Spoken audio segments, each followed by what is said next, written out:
Hi, and welcome back to Reddit Terrible Stories. I refused to bake a cake for my sister's wedding because she didn't invite my wife. I've been baking for nearly 20 years. It started when I was 12 and my mom forgot to buy a birthday cake. Out of frustration and a little rebellion, I tried to bake one myself. It turned out lopsided, burned at the edges, and way too sweet. But mom smiled, told me it was perfect. And from that moment on, I was hooked. Baking became my thing. It followed me through high school, college, heartbreaks, first jobs, and eventually into my own little business. Nothing fancy, just a small home-based cake studio that operated on custom orders. My reputation built slowly, mostly through word of mouth. One wedding cake at a time. One birthday. One anniversary. What made my cakes different wasn't just the flavor or decoration, it was the stories behind them. Every cake had meaning, and every client, in a small way, became a part of my life. So when my sister Amanda got engaged, I assumed, wrongly, that I'd be asked to bake her cake. Not out of entitlement, but because it felt natural. Family, tradition. But I didn't expect what came next. One late March afternoon, Amanda called to talk logistics. Her wedding was in early June, and she was buzzing with details. Flowers, venue, DJ, colors, seating charts. All the usual chaos. We made small talk, joked a little, and then she dropped it. "So, I wanted to ask," she said, voice a little too cheerful. "Would you be willing to bake our wedding cake?" I was thinking something elegant but simple. You know, your style. Maybe 3 tiers, lemon and raspberry on the bottom, vanilla bean in the middle, red velvet on top. I paused. "Sure," I said. "Of course. Just send me your inspo pics and number of guests." "Great, I knew you'd say yes," she said. Also, her tone shifted. "I wanted to let you know we're keeping the guest list tight."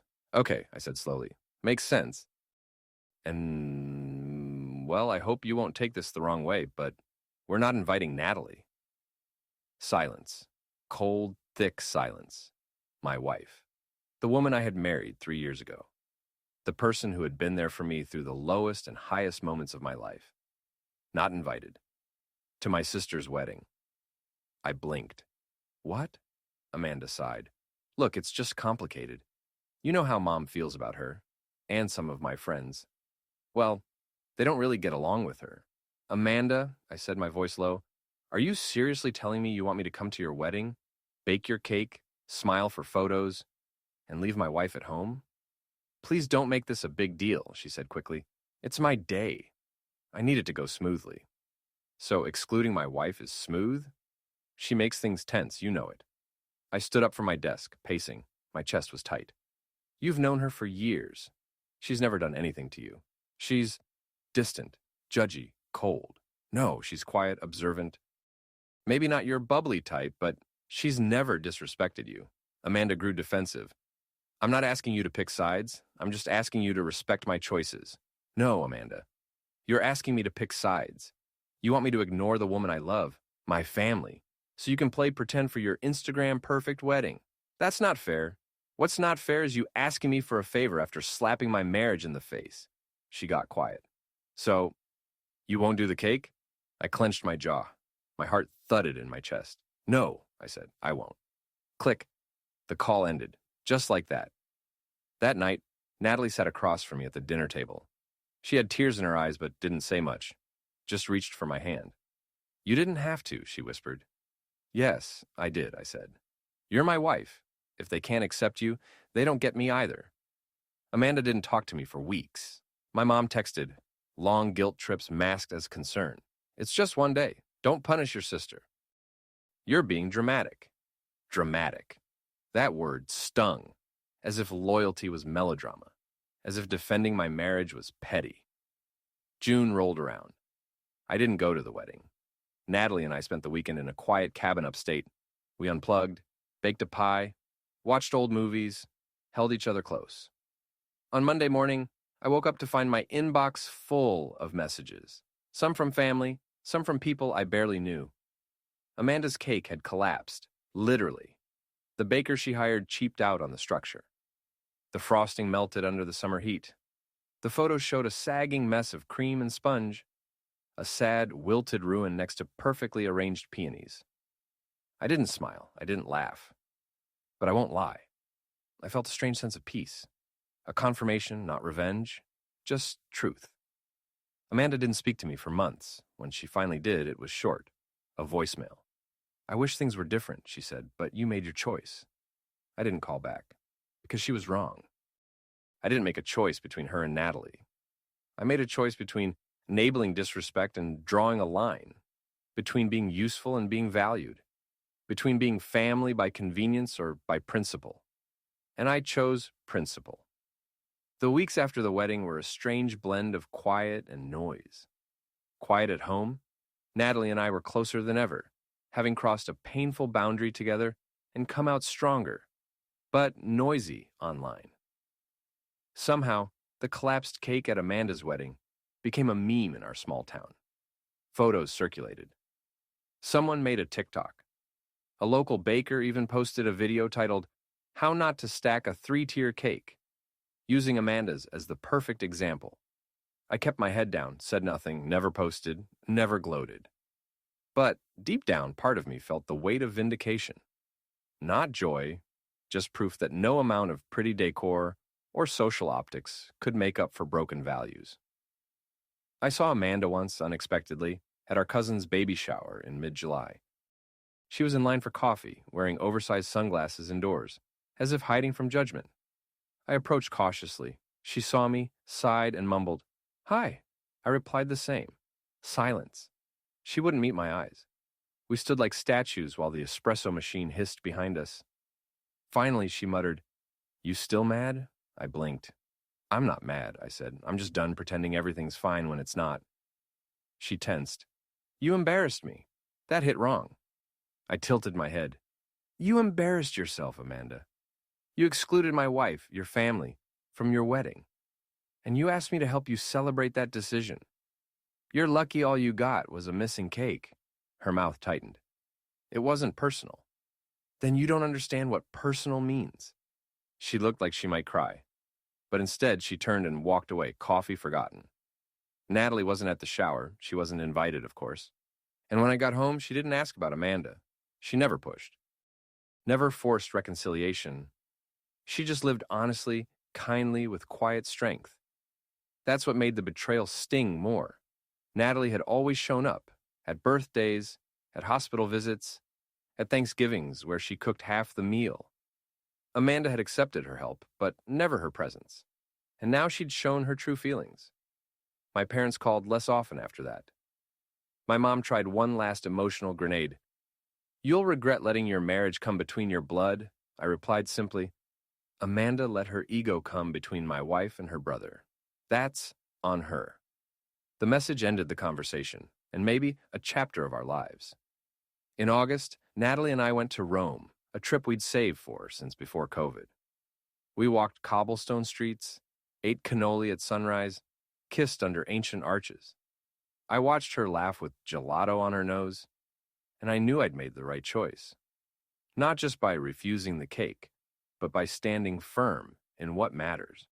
Because love isn't just about saying the right thing. It's about showing up when it's hard. It's about baking a cake when someone includes your heart, and refusing when they try to cut it out. 3 months passed. Autumn crept in with crisp mornings and red-orange leaves crunching beneath our feet. Life settled. Work picked up. Natalie started volunteering at a local shelter, and for the first time in years, our home felt peaceful. The silence from my family remained, a hollow echo that used to hurt but had dulled into something quieter. Acceptance. But silence never lasts forever. In late October, I received an email from Amanda. No subject line, no greeting, just, "I'm pregnant." That was it. No explanation, no apology. Just a flat announcement like it was a weather report. I stared at the screen, unsure what she wanted from me. Sympathy, excitement, forgiveness? I didn't respond. 2 days later, my mom called. "Did you hear?" she asked, her voice tight. "Yeah, I saw the email." She hesitated. She wants to make things right. she regrets not inviting Natalie. That stopped me. For a second, hope flickered. Really? I asked. She said that? There was a long pause. No, Mom admitted. But I think she does. I sighed. Well, she can say that when she's ready. The call ended awkwardly. That night, I told Natalie about the email. She just nodded. That's good for her, she said. But it doesn't change what she did. There was no bitterness in her voice, just clarity. That's what made me fall in love with her all over again. Her ability to see through people's mess and still keep her own peace intact. As winter approached, Amanda's pregnancy became public. My extended family group chat, which I had muted months ago, buzzed with excitement. Baby showers, gift lists, gender predictions. We weren't invited to the shower, of course, but Natalie and I sent a gift anyway. A soft blanket she knitted herself, with the baby's initials, if the rumors were true, stitched into the corner. No card, just the gift. A quiet olive branch. A week after the shower, Amanda texted me. Thank you for the blanket. It's beautiful, I replied. You're welcome. Then, hope you're doing well. She didn't answer. And that was fine. Some wounds take longer than others. Some people can't apologize until they're forced to see the full weight of what they've done. I wasn't expecting a grand gesture, but I had learned something important through all of it. Boundaries aren't cruelty, they're care. Not just for others, but for yourself, and for the people you choose to build your life with. That holiday season, Natalie and I didn't do the usual family rounds. Instead, we hosted a small dinner with close friends who had become our chosen family. We cooked, laughed, drank too much wine, and when it started snowing, we all ran outside like kids. I stood in the cold, watching Natalie twirl in her coat, arms outstretched to the sky, and I realized something. By saying no to that cake, I'd said yes to something better, to a life where we were seen, respected, and loved. And if Amanda ever decided to join us in that life, the door would be unlocked. But until then, we were done shrinking ourselves to fit into someone else's broken mold.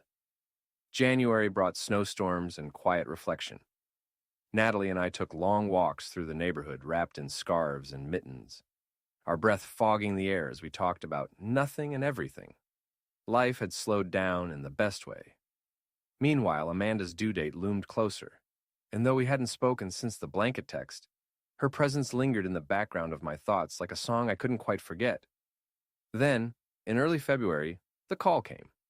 Not from Amanda, but from my mother. She's in labor, she said, voice trembling. It's early, there are complications. My chest tightened. Despite everything, despite the hurt, she was still my sister. I asked what hospital. My mom gave it, along with a hesitant, she might want to see you. I didn't know if that was true, but Natalie and I got in the car anyway. The drive through icy streets was quiet, tense. I didn't know what I would say to Amanda or if she'd even want to see me, but I couldn't ignore the pull in my gut. Family fractures are real, but blood still beats beneath them. At the hospital, we waited. The minutes stretched long. My parents sat a few chairs away, my mother tearful, my father stiff. No one spoke much. Finally, a nurse came out and called my mom's name. She stood, then turned to me. She's asking for you. Natalie squeezed my hand. Go, she said. I followed the nurse down the hallway, heart pounding. Amanda was in a small room, pale and exhausted, but alive. She looked up at me, and for the first time in months, her face wasn't angry or cold. It was scared. Hey, I said gently. Hey, she whispered. There was a long silence. Then, barely audible, I was wrong. I stepped closer. About what? Her eyes welled. Everything. I was mad and selfish, and I hurt you. I hurt Natalie, and now... She broke off, a sob catching her throat. Now I might lose my son before I even meet him. I sat beside her, unsure what to say. So I just listened. She cried and talked and cried again. She told me how scared she'd been, how much she'd resented my happiness after her own relationships had fallen apart, how she'd thought cutting out Natalie would give her some twisted sense of control. But it didn't, she said. It just made me feel more alone. I took her hand. You don't have to be alone. She looked at me like she wasn't sure she deserved that. Maybe she didn't. But I remembered the little girl who used to sneak cookies from the jar with me, who once punched a kid in second grade for making fun of my glasses, who cried when I left for college.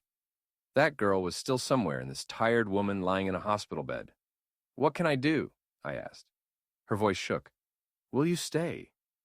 I nodded, and I stayed. For hours. When the baby was born, a tiny wrinkled thing, who let out the fiercest cry I've ever heard, Amanda squeezed my hand and we both wept. Later, she asked me to bring Natalie. If she wants to come, she added quickly. If not, I understand. I called Natalie. She came. The moment Amanda saw her, she broke down again. I'm sorry, she whispered, for everything. Natalie, gracious and grounded and endlessly kind, just nodded. Let's start over. And we did. Life has a strange way of resetting when you least expect it. After the hospital, something shifted between us all, like a long frozen river starting to crack and flow. Amanda named her son Elijah. No drama, no digs, just a name she'd always loved. And for once, she didn't ask for anyone's opinion, and no one tried to give it. Natalie and I brought over meals in those first few weeks. Amanda was recovering slowly, and being a single mom wasn't easy, but she was determined.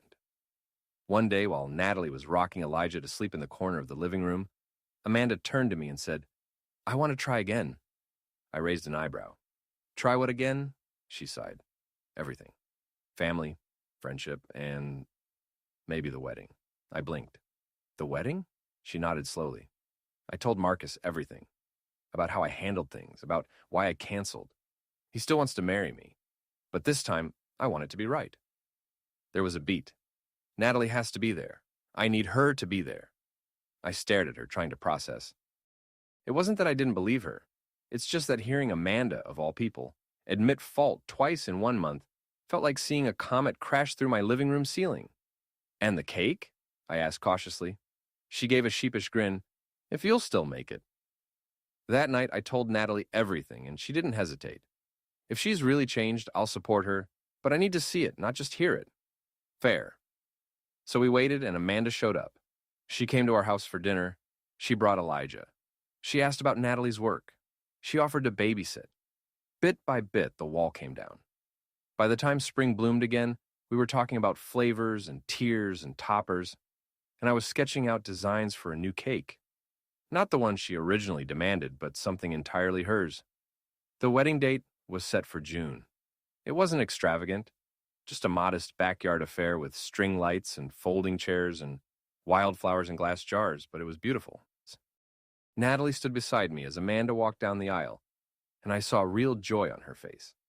Marcus looked stunned by her, like it was their first date all over again.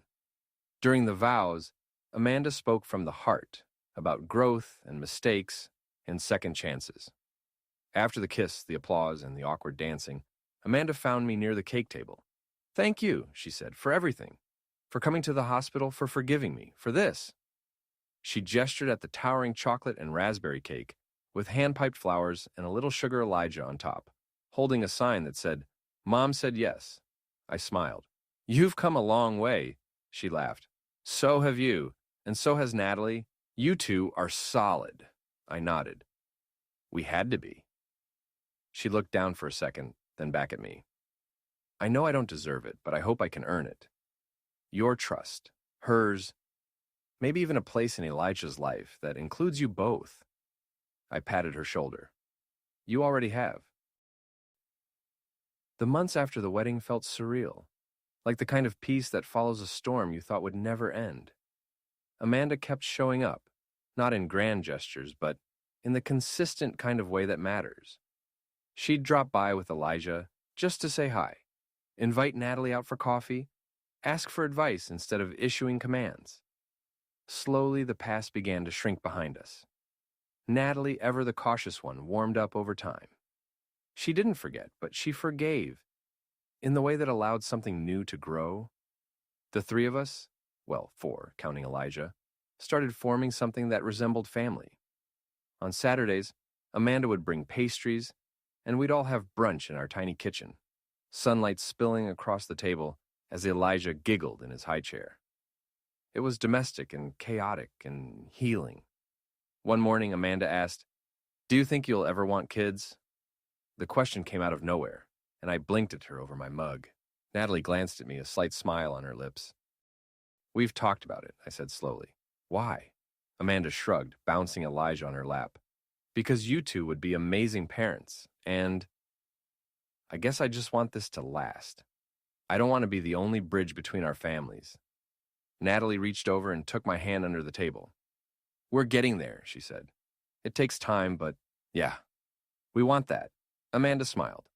"I'm glad. I want Elijah to grow up around people who love him and, well, I wasn't a great sister, but I'm trying to be a better aunt." It was a strange moment, simple but monumental. In the weeks that followed, things only got better. We helped Amanda find part-time work she could do from home. Marcus moved in with them, finally. Quiet, supportive, reliable Marcus, who never once brought up the wedding disaster or held it against her. They were working things out at their own pace. And me? I started saying yes to more things. Natalie and I took weekend trips. I started baking just for fun again, experimenting like I used to. I even took on a mentorship role at a local bakery, helping young pastry chefs find their footing. But one afternoon, something unexpected happened. I got a call from our mother. We hadn't spoken much since the wedding fallout, and I hesitated before answering. "Hi, Mom." Her voice was tight. "Your sister tells me you're playing dad now." I blinked. "Excuse me?" "You and your wife, babysitting, hosting brunches, rewriting history." I closed my eyes. "Amanda's changed, and we've moved on. Maybe you should try it too." She scoffed. "After what she did to you?" "What she did to Natalie, you mean?" I said sharply, which, by the way, she apologized for. And she meant it. People like Amanda don't change. I was quiet for a long time. "Then maybe you're the one who hasn't." She hung up. I sat there with the dial tone humming in my ear, realizing something I hadn't quite seen until that moment. Sometimes the real healing doesn't come from a single apology or a perfect cake or a flawless wedding. It comes from choosing every day to be better than who you were and refusing to stay stuck in someone else's idea of you. Amanda wasn't perfect. None of us were. But we were showing up. We were doing the work. And that mattered more than anything my mother could say. Spring rolled in with a warmth that felt symbolic. After all the cold shoulders and colder silences, the new season brought sunlight, laughter, and a sense of belonging that I hadn't realized I'd missed. Amanda had started hosting little weekend get-togethers at her apartment. Nothing fancy, just coffee, pastries, juice boxes for Elijah, and conversations that weren't weighed down by judgment. One of those Saturdays, while Natalie and Amanda were chatting in the kitchen, I sat on the balcony with Marcus. He was a quiet guy, always had been. But that day he looked at me and said, "Thank you." I raised an eyebrow. "For what?" "For giving her another chance," he said. "You didn't have to. Most people wouldn't have." I didn't respond right away. I looked out over the street listening to the hum of distant traffic, a dog barking somewhere down the block. "I didn't do it for her," I said. "Not at first. I did it for Natalie, for myself, because I didn't want to carry around all that anger anymore." He nodded. "Still, it matters. You helped her become someone better." I thought about that. Maybe I had, or maybe Amanda had done it herself. I just hadn't stood in the way. Either way, we were here now. And that counted for something. Inside, Elijah's delighted squeal broke the moment. Natalie was blowing bubbles, and he was chasing them around the living room, his little feet pattering across the rug. Amanda was laughing, her eyes soft in a way I hadn't seen in years. I walked back in, and she looked up at me. "He calls you Cake, you know," she said. I blinked. "What?" "Elijah," she laughed. "You bring him cupcakes, and he started calling you Cake. It stuck." I grinned. "Could be worse." "He loves you," she said. "You're his favorite." I glanced at Natalie, who gave me a warm smile, and for the first time in a long time, I felt completely at peace. But of course, peace doesn't always last. That evening, after we got home, Natalie checked the mail and handed me a fancy envelope. My name was written in metallic script. I opened it and scanned the letter inside, then frowned. "It's from Mom," I said. Natalie raised an eyebrow. "What's it say?" "She's getting remarried," I said, "next month." There was a pause. "Are we invited?" I handed her the card. "Apparently," and she added a handwritten note. Natalie read it out loud. Hope you can both make it us, and please don't bring any drama. I let out a dry laugh. That's rich. Are we going? I shrugged. I don't know. Do you want to? She looked thoughtful. I mean, I'm curious, but only if you are. I sat with it for a long moment. I wasn't angry anymore, but I wasn't eager to walk back into the fire either. Let's think about it, I said. It's not like we owe her anything. That night, I baked. Not out of obligation, not for a client, but because I wanted to. Natalie curled up on the couch with a book, the smell of cinnamon and vanilla filling the air. I made a batch of spiced apple muffins, topped with brown sugar crumble, and left one on a plate for her with a little heart drawn in icing. She smiled when she saw it. Cake strikes again, she teased. Always, I replied, leaning in to kiss her forehead. We didn't talk about the wedding again that night. We didn't need to. Whatever came next, Mom's drama, Amanda's redemption arc, or even just our next Sunday brunch, we'd face it together. A few days later, Amanda texted me. Not a meme or an invite, just a plain message. Can we talk? I told her to call, and a minute later, the phone rang. Hey, she started, voice low and hesitant. I need a favor. I braced myself. Old instincts kicked in. Was this about money? Babysitting? An apology retraction?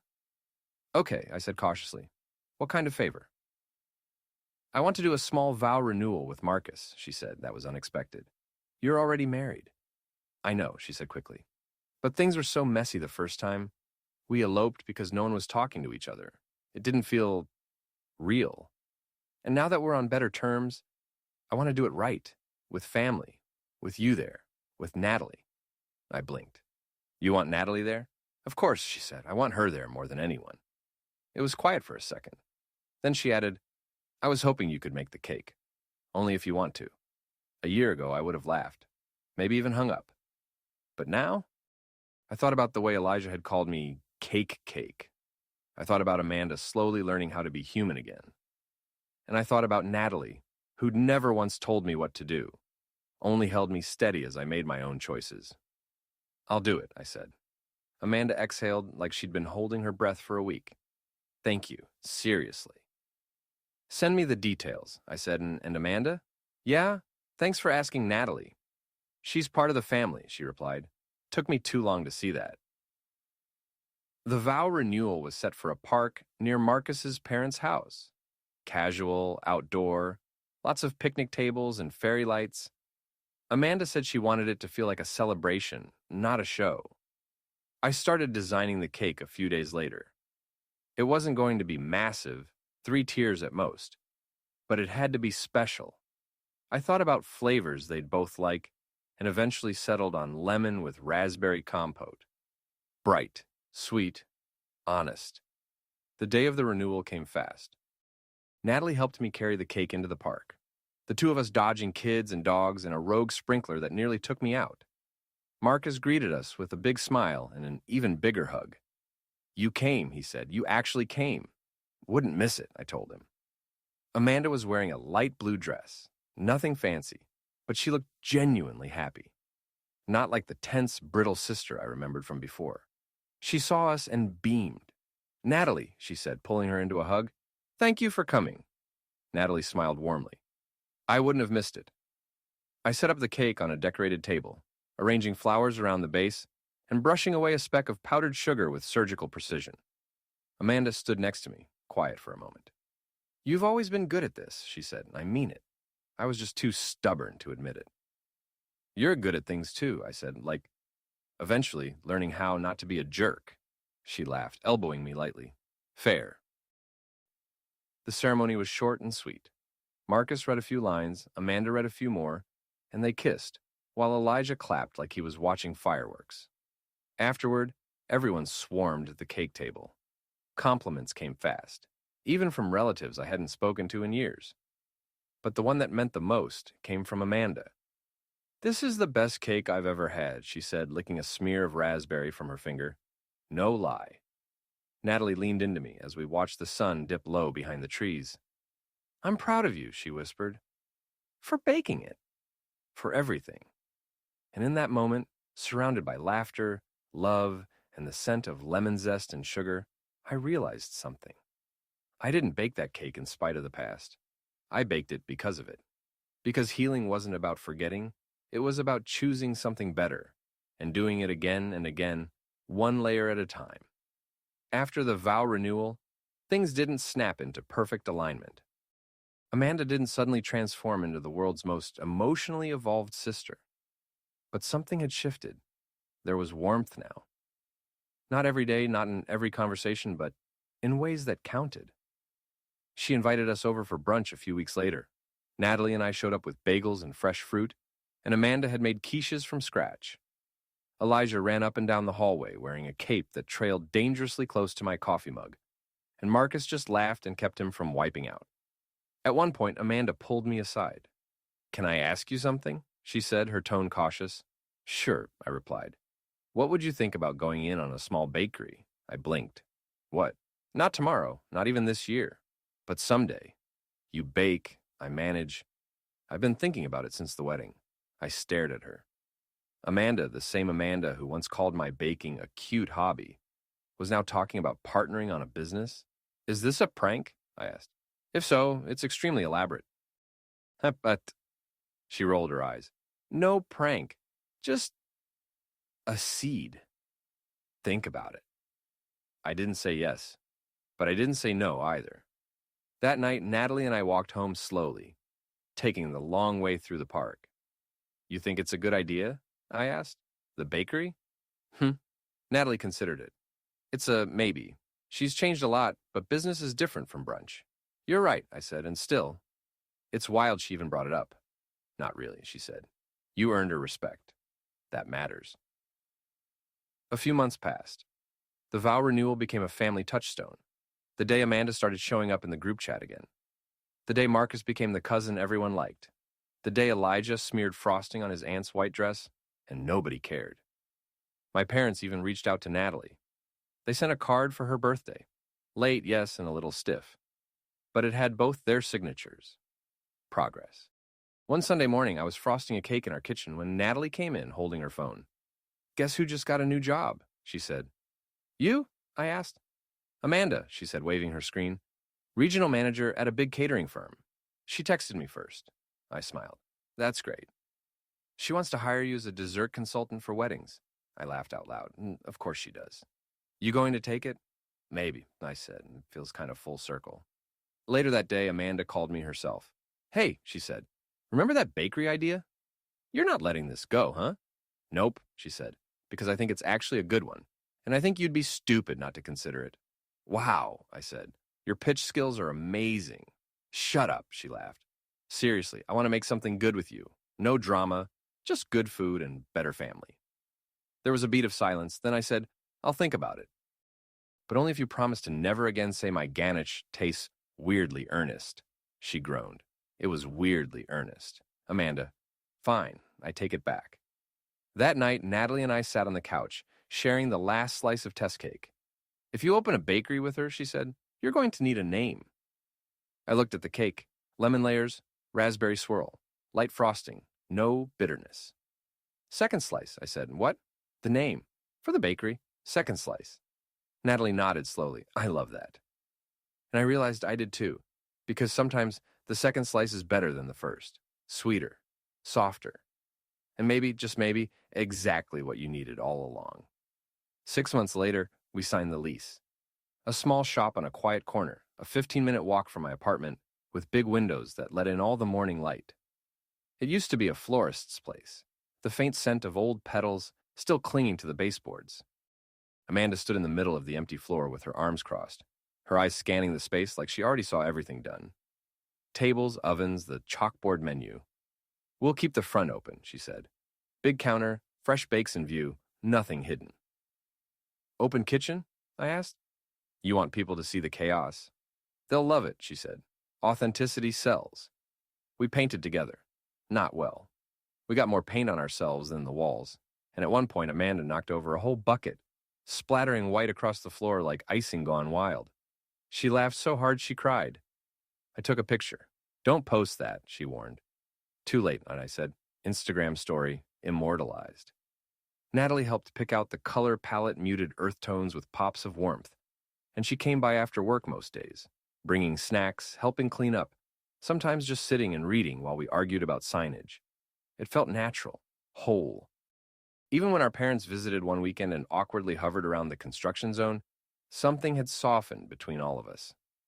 My mother told Natalie, the blue in the logo was a smart choice.